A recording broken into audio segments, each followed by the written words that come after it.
Hindi kami mahirap at hindi driver yung dad ko. Mayaman ang pamilya ko, Chloe. Nagbibiro ka lang, di ba? Hindi. Totoo yung sinasabi ko. Hindi kami mahirap. Para hindi ko ma-feel yung hiya kaya mo sinasabi yan. Alam mo, Raf, tama ka na. Umalis ka na lang. Totoo nga. Kung totoo, bakit ka nagpanggap? Anong reason mo? Para malaman ko yung mga totoong tao sa akin. At tingin mo ako yun? Oo. Totoo ba sa'yo yung pineke yung pagkatao? Pero yung totoong ikaw, hindi mo pineke. Yung Chloe na mapagbigay kahit walang-wala na. Yung Chloe na hindi ka totatuing iba kahit anong estado mo sa buhay.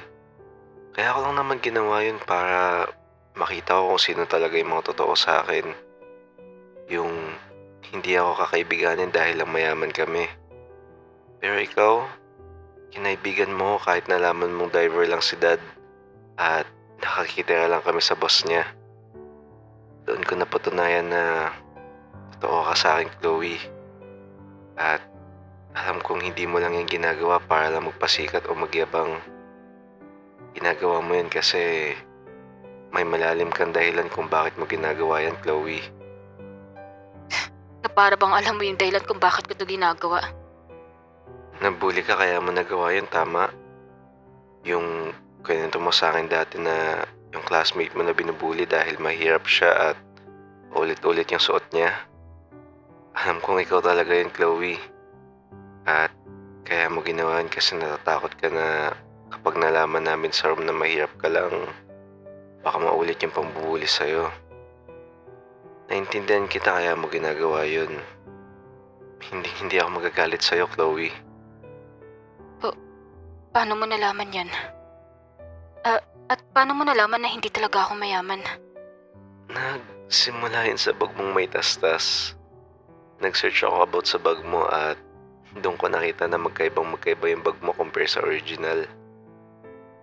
Napayuko siya at parang nahihiya. Huwag ka mahiya sa akin, Chloe. Di naman kita husgahan. Pares lang naman tayo ng ginawa. Nagpanggap kang mayaman habang ako nagpanggap akong mahirap. O, di ba bagay? Pinagsasabi mong bagay. I mean, bagay maging magkaibigan. Bagay maging magkaibigan.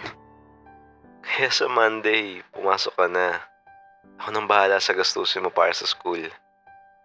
Kung gusto mo, ako na lang maging yaya nyo. Kahit tagahugas lang ng plato, ayos lang sa akin. Ha? Ba't naman? Ako nang bahala sa school mo. Di mo na kailangan gawin yun. O sige, para naman hindi mo ma-feel na may utang na loob ka sa akin or ano, ilibre mo na lang ako tuwing uwian sa labas. Yung mga kinakain natin sa labas. Ano, deal? Hindi ka ba lugi dun? Hindi, no? Ganito na lang. Kapag nakapagtapos ako at nakahanap ako ng matinong trabaho, babayaran kita. Ibabalik ko lahat ng gagastusin mo sa akin. Sige, deal. So ano, biling ko na yung paninda mo? Sige. Tara, hatid na kita sa inyo. Kasama ko pala si Mang Bert, yung driver ko. So, driver mo pala talaga siya? Oo. Ah, Wait.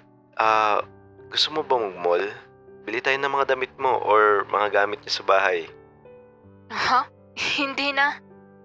Tara na. May mga kailangan ba kayong gamit sa bahay niyo? Wala. Useless din kung bibilan mo kami.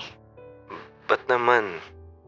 Kasi, yung pinag-utangan ni Mama kukunin yung mga gamit namin.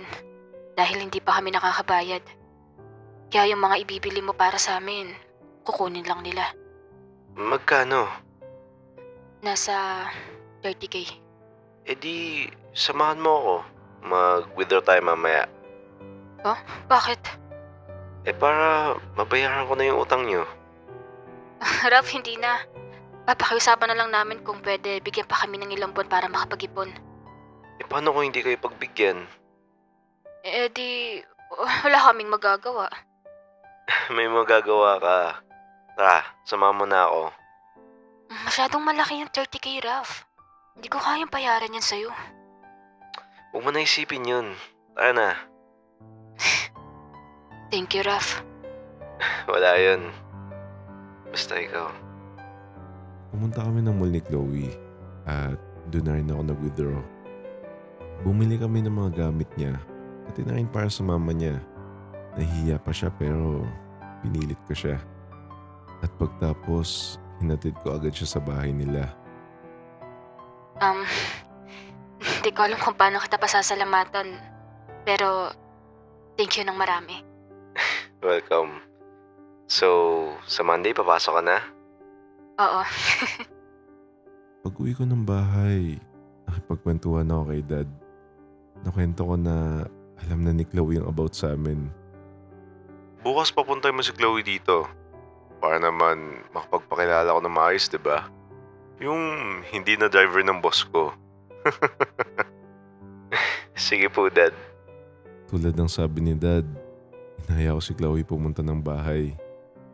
Itong kotse na to, sa'yo din to? Oo. Sino pala yung pinakilala niyong boss ng papa niyo sa akin nun? Trabahador ni Dad. Alam din ng dad mo?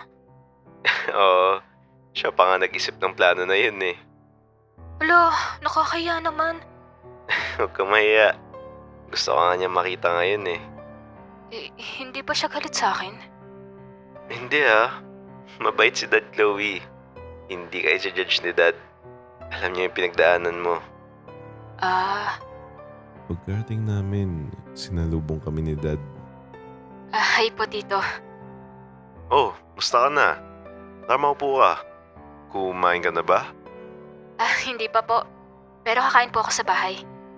Dito ka na kumain. Nga pala, nakwento na sa akin ni Raf. Alam mo na pala yung tungkol sa pagpapanggap niya. Opo. Pasensya na po pala kung nagsinungaling ako sa inyo. Naku, wala yun.